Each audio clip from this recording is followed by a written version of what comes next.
าวิทยาลัยสุภาณวงศ์ได้รับการสร้างตั้งขึ้นในปี2003เป็นหนึ่งใน5มหาวิทยาลัยแห่งชาติลาวโดยนำสายสื่อของทางประธานสุภาณวงศ์มาประดับไว้เป็นนามของมหาวิทยาลัยเป็นศูนย์กลางการศึกษาที่อุดมไปด้วยความรู้และเป็นบอนขยายโอกาสทางการศึกษา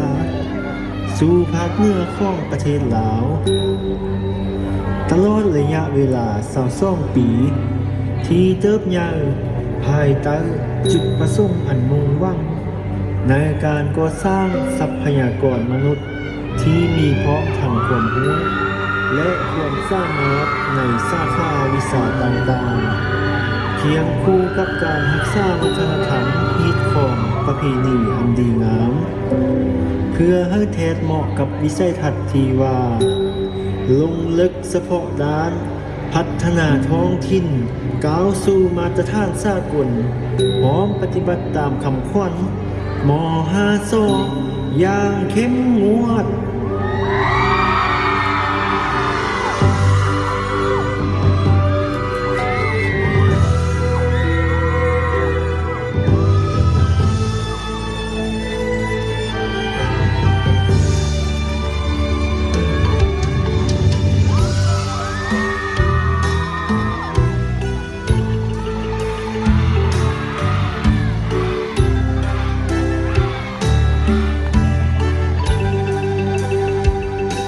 จะหาถ้อยคำหมื่นล้านคำเพื่อมาบรรยายจะเอาแม่น้ำทุกสายสมุทรใหญ่ของแม่คงคามาล้อมรวมกันพอผ่านล้านนาผลงานหมดสองสร้างมาได้พัดนำพาเฮืองนี้ไหลหมดสองยิ่งใหญ่ต่อลมดวงใจให้นักศึกษาร่ำเรียนความรู้วิชาพัฒนาตนให้ก้าวไปย้อนมีการนำสีน้ำสลาดสองใสวันนี้จึงได้เติบใหญ่รุ่งเรืองใสใกล้ห้องฟ้ามอสุภาณวงศ์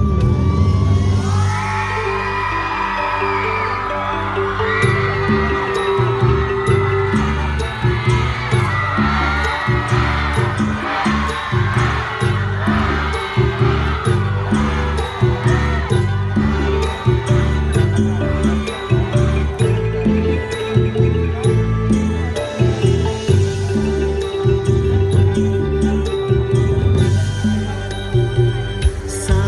งวิชาการหลายด้านออกมาหักใส่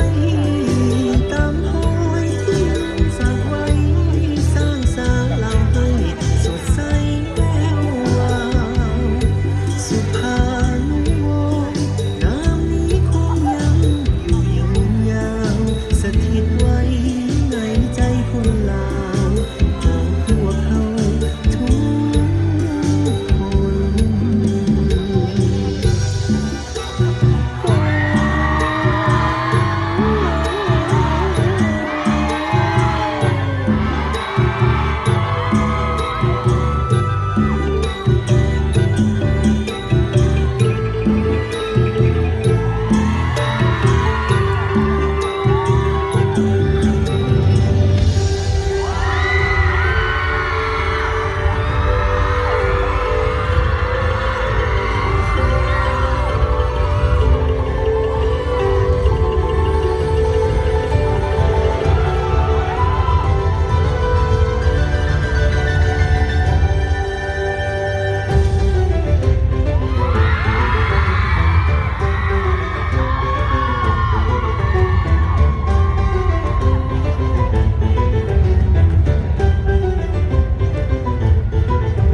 กองเชียร์ยังม่วนกันนะสุดท้ายกองเชียร์